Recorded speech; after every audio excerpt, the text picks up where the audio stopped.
durante más de 2000 años, su nombre ha dividido imperios, desatado guerras y transformado millones de vidas. Fue crucificado y proclamado resucitado.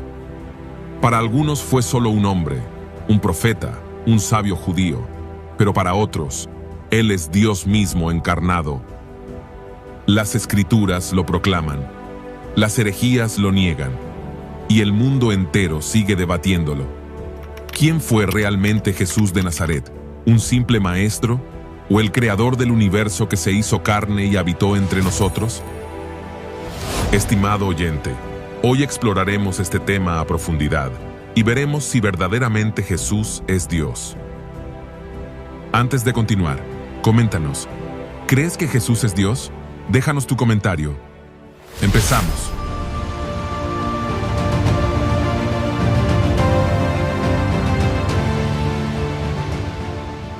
Lo que pensamos y entendemos acerca de Jesús no es un asunto secundario. Es la base sobre la que se construye el evangelio verdadero o el falso. No se trata de algo relativo ni opcional. Es una verdad central. Esta comprensión tiene el poder de separar la verdad de la mentira. Afirmar que Jesús es Dios o negar esa afirmación no es una diferencia menor. No son creencias superficiales, sino convicciones esenciales. Entender quién es Jesús es clave, porque de ello depende todo lo demás. Jesús aparece en la escena del mundo. Las profecías lo habían anunciado. Nació, creció y ejerció su ministerio.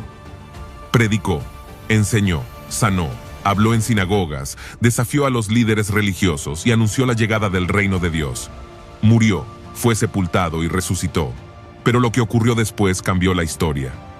Sus discípulos comenzaron a proclamar, con una firmeza desconcertante, que aquel hombre crucificado no solo estaba vivo, sino que había ascendido a una posición de autoridad suprema.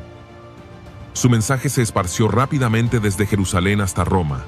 En pocas décadas, comunidades enteras hablaban de él con una intensidad que el mundo antiguo no conocía. No lo describían simplemente como un profeta, tampoco como un héroe moral. Lo presentaban como una figura única que escapaba a todas las categorías tradicionales. ¿Cómo fue posible que personas profundamente monoteístas, formadas en la tradición de Israel, comenzaran a tratar a un hombre con una reverencia que solo se reservaba al cielo? El Imperio Romano no carecía de deidades, los templos abundaban, los emperadores eran adorados, y la religión formaba parte del tejido del poder. Pero lo que los primeros cristianos afirmaban de Jesús no encajaba con ninguno de esos modelos. No decían que Él era un Dios más. Afirmaban que era alguien que desafiaba toda comprensión humana. Y esa afirmación, sostenida por esclavos y senadores, por mujeres, soldados, comerciantes y pastores, comenzó a generar oposición. Los primeros textos cristianos que han llegado hasta nosotros, redactados apenas 1 o 2 décadas después de su muerte, ya contienen expresiones sorprendentes. En ellos, Jesús es descrito como alguien preexistente. Se le atribuye autoridad sobre la creación. Se le confiere un lugar de honor más allá del tiempo. Se habla de él como si aún estuviera presente. En esas comunidades, Jesús no es simplemente recordado. Es invocado, no es analizado, es adorado, no es explicado, es anunciado con urgencia. Pero esa manera de hablar no fue aceptada sin resistencia. Con el paso del tiempo, comenzaron a surgir interpretaciones diferentes. Algunas afirmaban que Jesús había sido un hombre común, adoptado por Dios en un momento clave de su vida. Otras sostenían que su naturaleza era puramente espiritual y que su cuerpo había sido solo una apariencia. Algunas escuelas lo presentaban como un mensajero celestial, creado por Dios antes del mundo, pero inferior a él. Estas posturas divergentes ganaron terreno. Algunas fueron sutiles, otras radicales. Y durante los primeros siglos del cristianismo, la pregunta sobre quién fue realmente Jesús no era solo teológica, era existencial. Definía qué significaba seguirlo, determinaba cómo se entendía la salvación, la fe y el destino eterno. La controversia alcanzó su punto más alto en el siglo IV, cuando un presbítero llamado Arrio enseñó que Jesús había sido creado por Dios, que no existía desde la eternidad y que, aunque superior a los hombres, no era igual al Padre. Sus ideas se propagaron rápidamente, generando división en las iglesias y un intenso debate en todo el imperio. Fue entonces que el emperador Constantino convocó a cientos de obispos a un concilio en la ciudad de Nicea. No era una simple reunión doctrinal, era una decisión histórica. El cristianismo se encontraba ante un cruce de caminos. ¿Debía entender a Jesús como una criatura celestial o como algo más? Las conclusiones de ese concilio marcaron la historia para siempre y dejaron en claro algo: no todos los que hablan de Jesús creen lo mismo sobre él. 2 milenios después, la pregunta sigue vigente. ¿Quién fue aquel hombre que dividió la historia en un antes y un después? ¿Por qué miles estuvieron dispuestos a morir por él sin dudar? ¿Y por qué los imperios más poderosos se sintieron amenazados solo con oír su nombre? ¿Qué dicen hoy sobre Jesús? La figura de Jesús sigue estando en el centro de la atención religiosa y filosófica en todo el mundo. Aunque millones de personas lo reconocen como una figura importante, no todos coinciden en quién fue realmente. Cada religión, cada sistema, cada corriente ideológica tiene una versión distinta. El problema no es que existan opiniones diferentes. El problema es que muchas de esas opiniones son contradictorias entre sí. Y si contradicen la verdad original, entonces no son inofensivas, son peligrosas. Debemos dejar claro algo. No todas las ideas sobre Jesús pueden ser verdaderas al mismo tiempo, y por eso es necesario examinar qué dicen hoy las principales religiones y movimientos. En primer lugar, judaísmo. El judaísmo reconoce que Jesús existió, fue un maestro judío, pero no aceptan que haya sido el Mesías, mucho menos aceptan que fuera divino. Consideran que sus enseñanzas causaron división y que sus seguidores se alejaron de la fe de Israel. Para ellos, Jesús fue solo un hombre, no fue el Hijo de Dios, y su muerte en la cruz es vista como la prueba definitiva de que no cumplió las profecías mesiánicas. En segundo lugar, Islam. El Islam reconoce a Jesús como uno de sus profetas más importantes.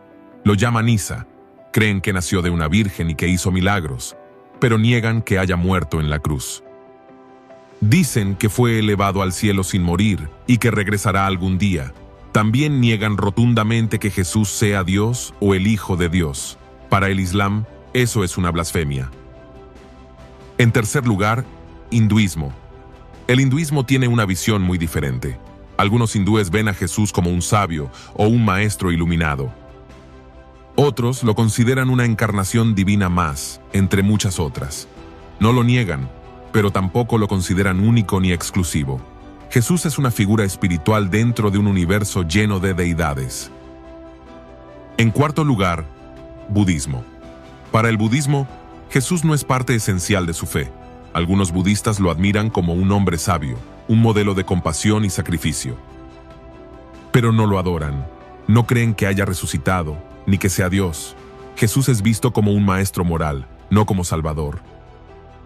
En quinto lugar, pensamiento ateo o secular. Muchos pensadores no religiosos reconocen que Jesús existió. Algunos lo consideran un líder revolucionario. Otros piensan que fue simplemente un hombre carismático, víctima de la injusticia de su tiempo. Para ellos, los milagros, la resurrección y todo lo sobrenatural son mitos. Admiten su influencia, pero niegan su divinidad y su autoridad espiritual. En sexto lugar, sectas y nuevos movimientos religiosos. Existen también grupos que se presentan como cristianos, pero que enseñan cosas distintas a lo que enseñó la Iglesia desde sus comienzos. Por ejemplo, los Testigos de Jehová. Ellos creen que Jesús fue creado por Dios antes del mundo. Dicen que no es eterno, ni igual al Padre, y lo identifican con el arcángel Miguel. Para ellos, Jesús es el Hijo de Dios, pero no es Dios. Niegan la Trinidad y niegan que Jesús deba ser adorado. Por su parte, los mormones creen que Jesús es el Hijo literal de Dios Padre. Dicen que Jesús y Lucifer son hermanos espirituales, ambos hijos del mismo Dios. Para ellos, Jesús es divino, pero no eterno en el mismo sentido que el Padre. Además, creen que cualquier hombre fiel puede llegar a convertirse también en un Dios. Por eso, aunque usan el nombre de Jesús, su enseñanza es muy diferente al cristianismo bíblico. Por su parte, en el pensamiento de la nueva era, Jesús es un maestro espiritual más. Lo ven como alguien que alcanzó una conciencia crística que todos pueden alcanzar. Niegan su sacrificio como necesario, niegan que sea el único camino. Para ellos, Jesús es inspiración, pero no verdad absoluta. Por último, teologías liberales dentro del cristianismo. Incluso dentro de algunas iglesias se han introducido ideas que debilitan la identidad de Jesús. Hay pastores y teólogos que predican a un Jesús simbólico. Evitan hablar de su resurrección, niegan su preexistencia y rechazan su autoridad como Señor. Predican a Jesús como ejemplo de amor y justicia, pero no como Rey, Juez ni Salvador. En estos casos, la figura de Jesús se acomoda a las ideas del mundo y se pierde la verdad del Evangelio. Hoy, muchos dicen que respetan a Jesús, lo citan, lo estudian, lo elogian. Pero no basta con admirarlo, lo que importa es entenderlo tal como fue. Y aquí está el punto clave: no todos los que hablan de Jesús creen en el verdadero Jesús. Un Jesús creado por la cultura, por la religión o por la filosofía, no puede salvar. Solo el verdadero Jesús puede transformar al ser humano y dar vida eterna. Por lo tanto, la pregunta sigue abierta. ¿Quién fue ese hombre que cambió la historia? ¿Por qué se le sigue adorando en todos los continentes? ¿Por qué su nombre provoca amor, odio, entrega y persecución? Estimado oyente, como hemos considerado, las versiones son muchas, pero la verdad es solo una. Ahora bien, vamos a analizar si Jesús realmente es Dios. Lo haremos en 4 partes: el testimonio de los primeros cristianos, lo que dicen los evangelios, lo que enseñan los demás escritores bíblicos, lo que Jesús dijo de sí mismo. Número 1. El testimonio de los primeros cristianos. Hablar de la divinidad de Jesús no es una idea desarrollada siglos después de su resurrección. Muy por el contrario, fue el corazón del mensaje de los primeros cristianos. Ellos vivieron, predicaron, oraron y murieron convencidos de que Jesús era Dios verdadero manifestado en carne. Los primeros creyentes en Jesús eran judíos devotos, formados en la tradición más estricta del monoteísmo. Por eso, resulta profundamente significativo que ellos comenzaran a hablar de Jesús con un lenguaje que solo se usaba para referirse al Dios de Israel. Para ellos, Jesús no era un ser creado o una criatura exaltada, sino la expresión eterna del Dios invisible. Lo adoraban, le oraban y vivían en obediencia a su nombre. Este salto no fue una ruptura con el monoteísmo, sino una revelación de la unidad compleja de Dios, en la cual el Padre, el Hijo y el Espíritu Santo comparten una misma esencia divina. Desde las primeras comunidades cristianas, la adoración a Jesús fue pública, constante y ferviente.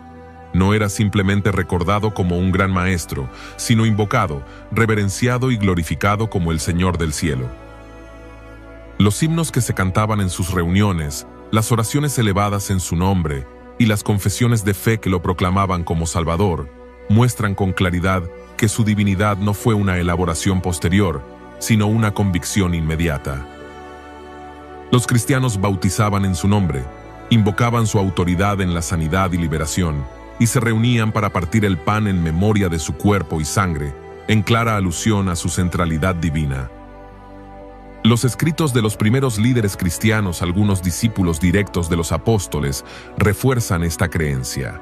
Sus palabras, cargadas de reverencia y doctrina sólida, muestran que la divinidad de Cristo era un fundamento incuestionable en la fe apostólica.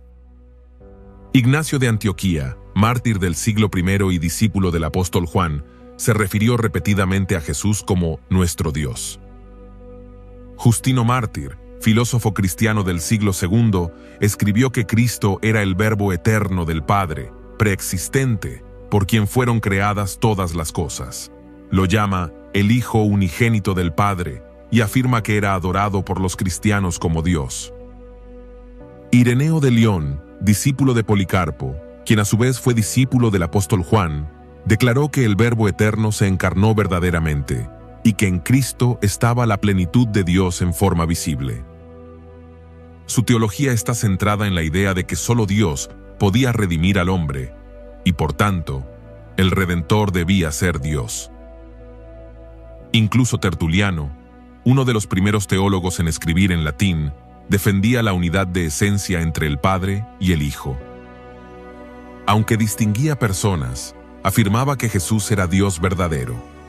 Estos testimonios, provenientes del primer y segundo siglo, son previos a cualquier definición conciliar, lo que demuestra que la Iglesia ya vivía y moría confesando a Jesús como Dios.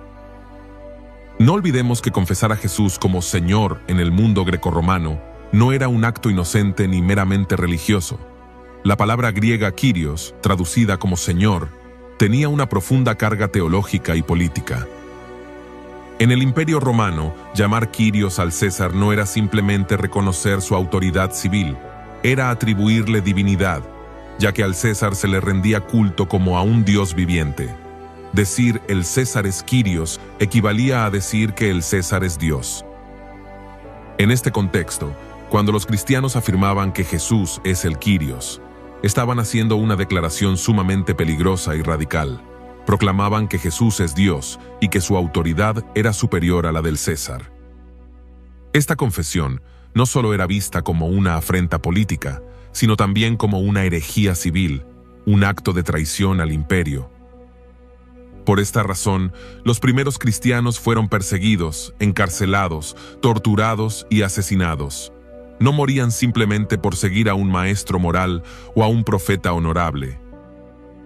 Morían porque creían firmemente que Jesús es Dios mismo, el único digno de obediencia, fidelidad y reverencia absolutas. Estaban tan convencidos de esta verdad que preferían perder la vida antes que negar que Cristo es el Señor, es decir, Dios.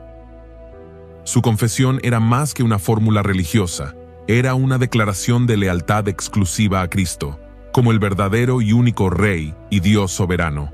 Esta fe les costó todo, pero también fue el testimonio más poderoso de la Iglesia primitiva.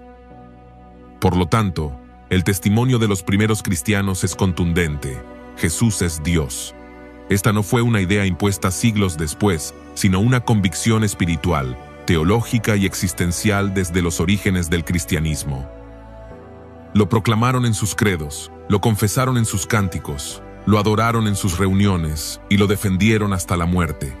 Los padres de la Iglesia no hicieron otra cosa que recoger y preservar esta fe apostólica. La divinidad de Jesucristo es el corazón del cristianismo auténtico. Número 2. ¿Qué dicen los evangelios sobre la divinidad de Jesús, desde Mateo hasta Juan? En el Evangelio de Mateo, el autor escribe especialmente para una audiencia judía, presentando a Jesús como el Mesías prometido, y deja claro que ese Mesías es Dios con nosotros. En Mateo capítulo 1, verso 23, citando Isaías capítulo 7, verso 14, se hace mención de que Jesús es Dios con nosotros. Notemos lo que dice el relato bíblico: y llamarás su nombre Emmanuel, que traducido es Dios con nosotros. Desde el nacimiento, Mateo deja claro que Jesús no es simplemente un hombre con una misión divina, sino la presencia misma de Dios encarnado entre los hombres. Mateo también nos presenta a Jesús siendo adorado por los magos. Los sabios de Oriente, guiados por Dios, no solo lo honran como a un rey terrenal, sino que se postran en adoración, un acto reservado únicamente para la divinidad.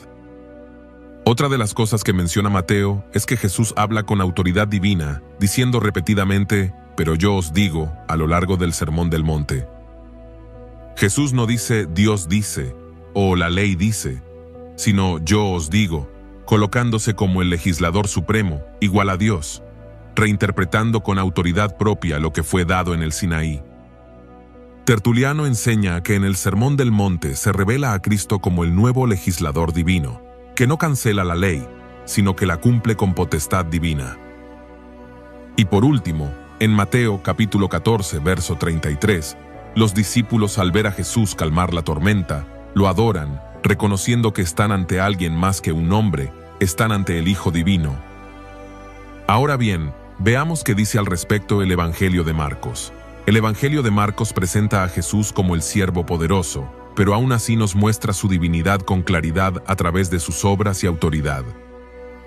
Marcos nos presenta que Jesús perdona pecados, En el capítulo 2, los versículos 5 y 7, encontramos declaraciones asombrosas. Leamos el relato bíblico. Al ver Jesús la fe de ellos, dijo al paralítico: «Hijo, tus pecados te son perdonados». Estaban allí sentados algunos de los escribas, los cuales cavilaban en sus corazones: «¿Por qué habla este así? Blasfemias dice.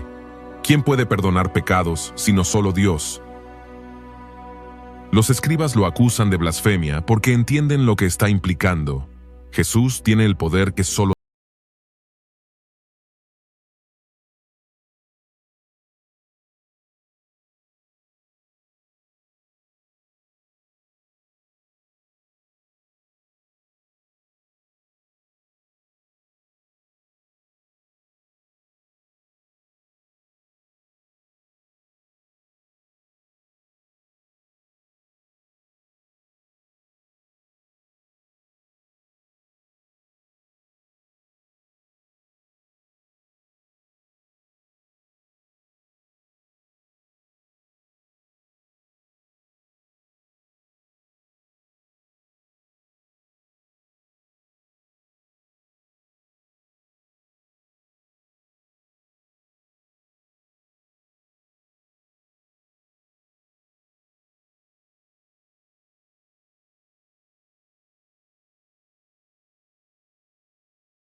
simplemente al lado de Dios, sino que vivía en relación activa con Él.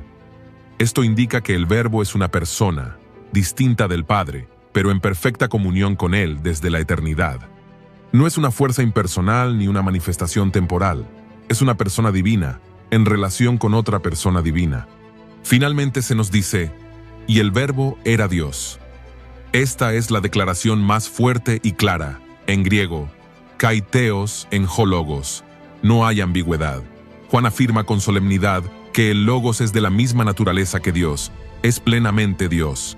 No dice simplemente que el Verbo era como Dios, ni que era un Dios, como enseñan herejías antiguas como el arrianismo, sino que era Dios en esencia, aunque distinto en persona del Padre. La omisión del artículo, Joteos, delante de Teos, no disminuye su divinidad, sino que evita confundir al Logos con el Padre, y deja en claro que ambos comparten la misma esencia divina. Clemente de Alejandría afirmaba que este pasaje muestra que el Verbo no fue creado, sino que existía desde la eternidad con el Padre. Juan también nos dice que Jesús recibe adoración como Señor y Dios. Leamos Juan capítulo 20, verso 28. Entonces Tomás respondió y le dijo: Señor mío y Dios mío. Jesús no corrige a Tomás, no le dice que se equivocó, confirma su fe. Este es uno de los textos más directos en los Evangelios sobre la divinidad explícita de Jesús. Orígenes enseña que esta confesión de Tomás fue inspirada por el Espíritu y que Cristo la acepta porque es Dios verdadero. Por lo tanto, Mateo hasta Juan no presentan a Jesús como un simple maestro ni como un profeta exaltado. Él es el Emanuel, Dios con nosotros, el perdonador de pecados, el que calma el mar y resucita muertos, el que recibe adoración sin reproche, el Verbo eterno hecho carne, el Señor y Dios, reconocido por sus discípulos. Número 3. ¿Qué dicen los escritores bíblicos acerca de la divinidad de Jesús? Además de los evangelios, los escritores bíblicos del Nuevo Testamento, Pablo, Pedro, el autor de Hebreos dejaron un testimonio claro, profundo y constante sobre la divinidad de Jesucristo. Y lo más impactante es que muchos textos del Antiguo Testamento que hablan de Yahvé fueron aplicados directamente a Cristo. Veamos el testimonio del apóstol Pablo. Leamos Romanos capítulo 9, verso 5, de quienes son los patriarcas y de los cuales, según la carne, vino Cristo, el cual es Dios sobre todas las cosas, bendito por los siglos. Amén. Pablo no duda en afirmar que Jesús es Dios soberano, incluso después de hablar de su linaje humano. En Colosenses capítulo 2, verso 9 también leemos: porque en él habita corporalmente toda la plenitud de la deidad. Toda la esencia divina está en Cristo encarnado, no es una influencia espiritual ni una manifestación temporal. También, veamos, el testimonio del autor de Hebreos. Leamos Hebreos capítulo 1, verso 3. El cual, siendo el resplandor de su gloria, y la imagen misma de su sustancia, y quien sustenta todas las cosas con la palabra de su poder, habiendo efectuado la purificación de nuestros pecados por medio de sí mismo, se sentó a la diestra de la majestad en las alturas. Cristo no solo refleja la gloria de Dios, sino que es la misma gloria encarnada. El escritor a los Hebreos nos dice: el Padre llama Dios al Hijo. Leamos Hebreos capítulo 1, verso 8. Mas del Hijo dice: tu trono, oh Dios, por el siglo del siglo, cetro de equidad es el cetro de tu reino. El autor de Hebreos cita el Salmo 45 y muestra que Dios Padre reconoce al Hijo como Dios eterno y Rey justo. Veamos también el testimonio del apóstol Pedro. Leamos 2 de Pedro capítulo 1, verso 1. Simón Pedro, siervo y apóstol de Jesucristo, a los que habéis alcanzado, por la justicia de nuestro Dios y Salvador Jesucristo, una fe igualmente preciosa que la nuestra. Pedro afirma que Jesús no solo salva, sino que es Dios mismo. Esta fórmula Dios y Salvador era una confesión central en la iglesia primitiva. También no podemos pasar por alto el testimonio del apóstol Juan en el Apocalipsis. Leamos Apocalipsis capítulo 22, verso 13. Yo soy el Alfa y la Omega, el principio y el fin, el primero y el último. Número 4. ¿Qué dijo Jesús de sí mismo? Ya hemos visto cómo los primeros cristianos, los evangelios y los escritores bíblicos proclamaron que Jesucristo es Dios. Pero ahora llegamos al testimonio más importante, las propias palabras de Jesús. ¿Se declaró Jesús como Dios? ¿Se identificó con el Eterno? Sí. Jesús habló de sí mismo con una autoridad divina, usó nombres que solo Dios podía usar, y aceptó adoración que solo a Dios se debe. A continuación lo veremos en orden desde Mateo hasta Juan. En el Evangelio de Mateo, Jesús tiene autoridad suprema. Leamos Mateo capítulo 28, verso 18. Y Jesús se acercó y les habló diciendo: toda potestad me es dada en el cielo y en la tierra. Solo Dios puede decir que tiene toda autoridad en el cielo y en la tierra. Esta es una afirmación de soberanía universal. en el Evangelio de Marcos. Jesús perdona pecados como Dios. Leamos Marcos capítulo 2, verso 5 al 7.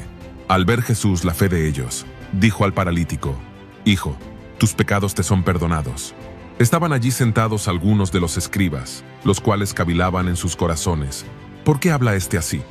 Blasfemias dice. ¿Quién puede perdonar pecados, sino solo Dios? Jesús no corrigió su acusación. Sabía que solo Dios puede perdonar pecados, y sin embargo los perdonó directamente, demostrando que Él es Dios con autoridad divina. En el Evangelio de Lucas, Jesús es el Señor del sábado. Leamos Lucas capítulo 6, verso 5. Y les decía: el Hijo del Hombre es Señor aún del día de reposo. El sábado fue instituido por Dios. Al decir que Él es Señor del sábado, Jesús está afirmando autoridad sobre una institución divina, algo que solo Dios puede tener. Jesús acepta adoración y declara su realeza celestial. Leamos Lucas capítulo 22, versos 69 al 70. Pero desde ahora el Hijo del Hombre se sentará a la diestra del poder de Dios. Dijeron todos: ¿luego eres tú el Hijo de Dios? Y Él les dijo: vosotros decís que lo soy. Aquí Jesús afirma que se sentará a la diestra del poder, un lugar reservado para la deidad, y acepta ser llamado Hijo de Dios con el pleno sentido mesiánico y divino que los judíos entendían. Por último, en el Evangelio de Juan, Jesús declara que es eterno. Leamos Juan capítulo 8, verso 58. Jesús les dijo: de cierto os digo, antes que Abraham fuese, yo soy.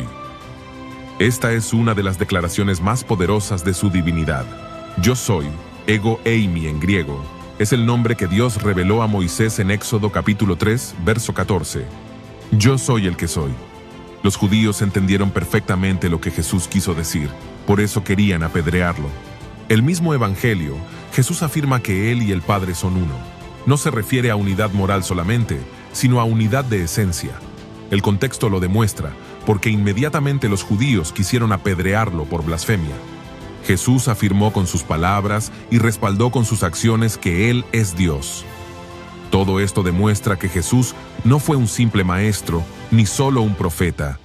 Él sabía quién era, el Hijo eterno de Dios, consustancial con el Padre, y nos invitó a creer en Él como el gran Yo Soy.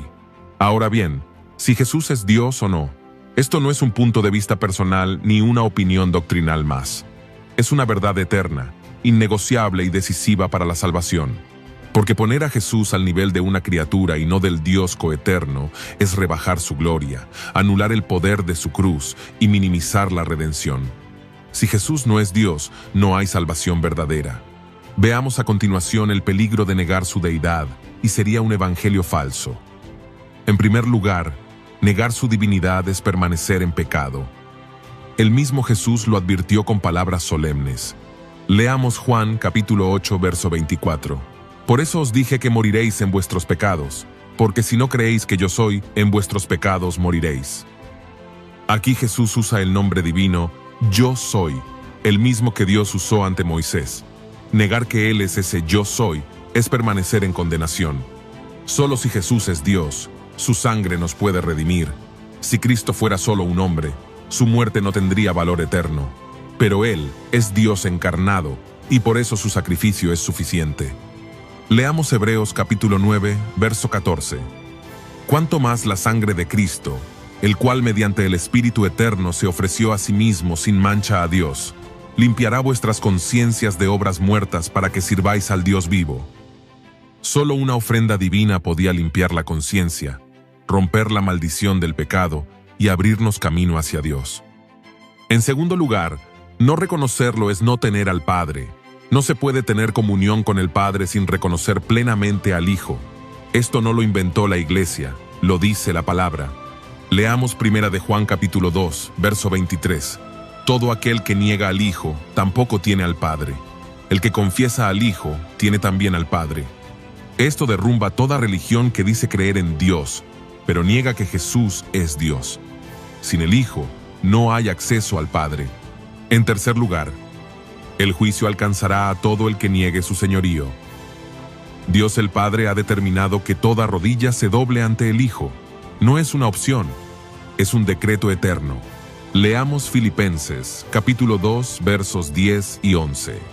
Para que en el nombre de Jesús se doble toda rodilla de los que están en los cielos, y en la tierra, y debajo de la tierra, y toda lengua confiese que Jesucristo es el Señor, para gloria de Dios Padre. El que lo confiese hoy, lo hará para salvación. El que lo niegue ahora, lo confesará tarde para juicio. Por último, negar su deidad es despreciar su sacrificio. Muchos piensan que basta con decir que Jesús fue un buen hombre, un gran maestro o un profeta, pero negar que Él es Dios es pisotear su sacrificio. Leamos Hebreos capítulo 10, verso 29.